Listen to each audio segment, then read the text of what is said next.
Assalamualaikum warahmatullahi wabarakatuh. Selamat datang di channel Aku Bisa. Berjumpa lagi bersama saya Nur Wahyu Hidayat.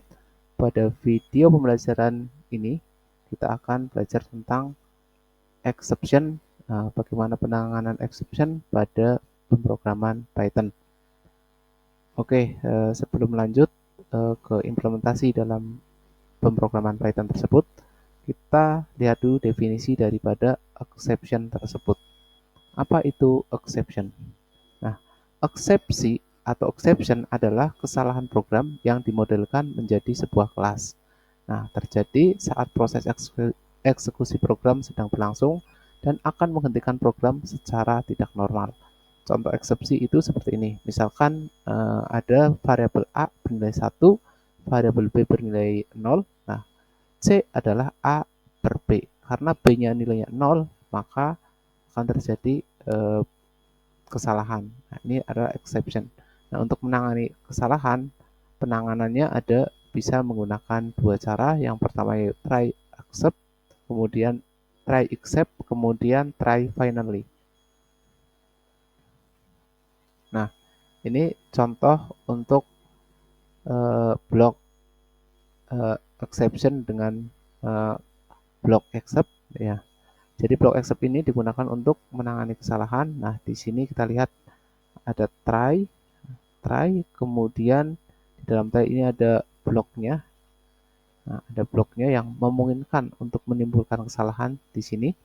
Kemudian ada except-nya. Nah, except-nya nanti pesan kesalahannya bisa ditampilkan di sini. Nah, langsung saja kita coba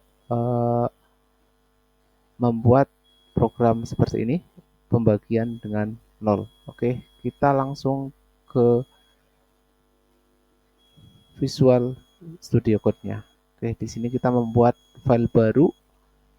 Misalkan namanya adalah latihan.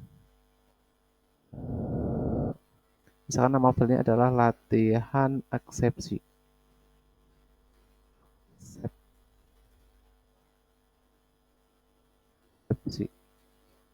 Kemudian .py.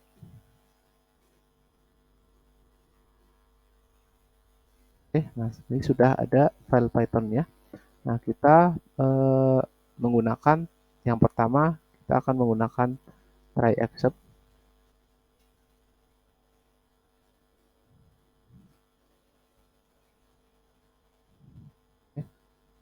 Menggunakan try except kita ketikkan kata kuncinya try, kemudian jangan lupa diikuti dengan titik 2. Kemudian di sini adalah kondisi di mana kemungkinan terjadi kesalahan. Nah, misalkan kasusnya adalah pembagian dengan bilangan 0. Misalkan A sama dengan 5, kemudian B-nya sama dengan 2, C sama dengan A per B. Kemudian kita menampilkan hasil dari A dan B. Kita ketikkan print, kemudian tanda petik hasil bagi dari A, B adalah C. Nah, di sini kita gunakan seperti ini. F di depan tanda petiknya, kemudian A-nya dan B-nya diberi kurung kurawal. Ini juga diberi kurung kurawal. C-nya juga kita beri kurung kurawal. Ini pembagian ini memungkinkan terjadi kesalahan. Jadi kondisi yang memungkinkan terjadi kesalahan kita tempatkan di try. Kemudian untuk pesan kesalahannya kita tempatkan di except-nya. Except titik 2. Ya, ini kan pembagian dengan 0. Berarti kita gunakan zero division error titik 2. Kemudian ketikkan pesan kesalahannya. Terjadi kesalahan pembagian dengan 0. sekarang kita coba terlebih dahulu. Nah, ini B-nya nilainya 2, jadi bukan 0. Harusnya perintah ini tidak akan dieksekusi. Sebelumnya saya bersihkan dulu, clear. Oke, sekarang kita klik kanan di sebelah sini. Klik di sebelah kanan, kita klik run. Nah, hasilnya adalah hasil bagi 5/2 adalah 2,5. Nah, dimana kalau misalkan B-nya saya ganti dengan 0, misalkan B-nya kita ganti dengan 0, maka harusnya pesan kesalahan ini akan muncul. Kita coba, kita run.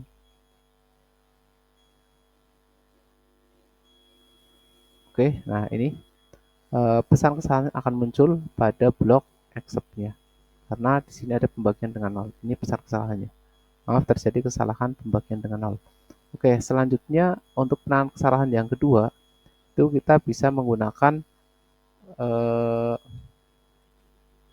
try finally. Oke, try finally.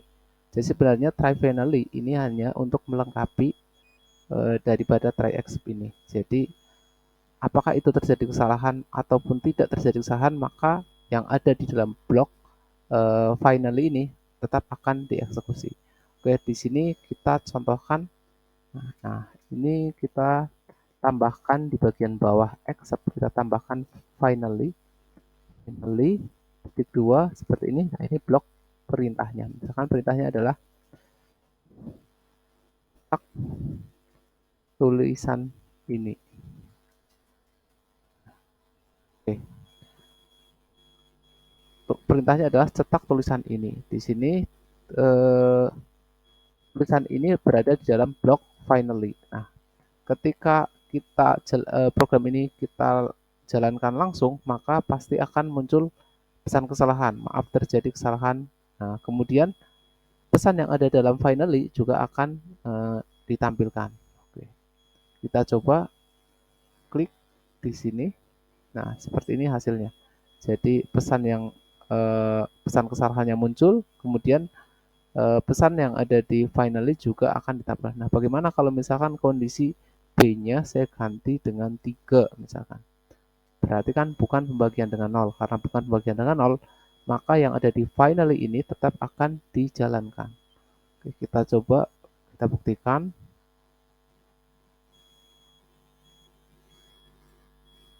Oke, saya ulangi lagi. Nah, ini hasilnya. Jadi, walaupun tidak terjadi kesalahan, tetap perintah yang ada di dalam blok finally akan tetap dilakukan. Ini terkait penanganan kesalahan, bisa menggunakan try, yaitu ada kata kunci try, except, finally. Oke. Mungkin demikian video kali ini. Semoga video ini bermanfaat. Terima kasih. Assalamualaikum warahmatullahi wabarakatuh.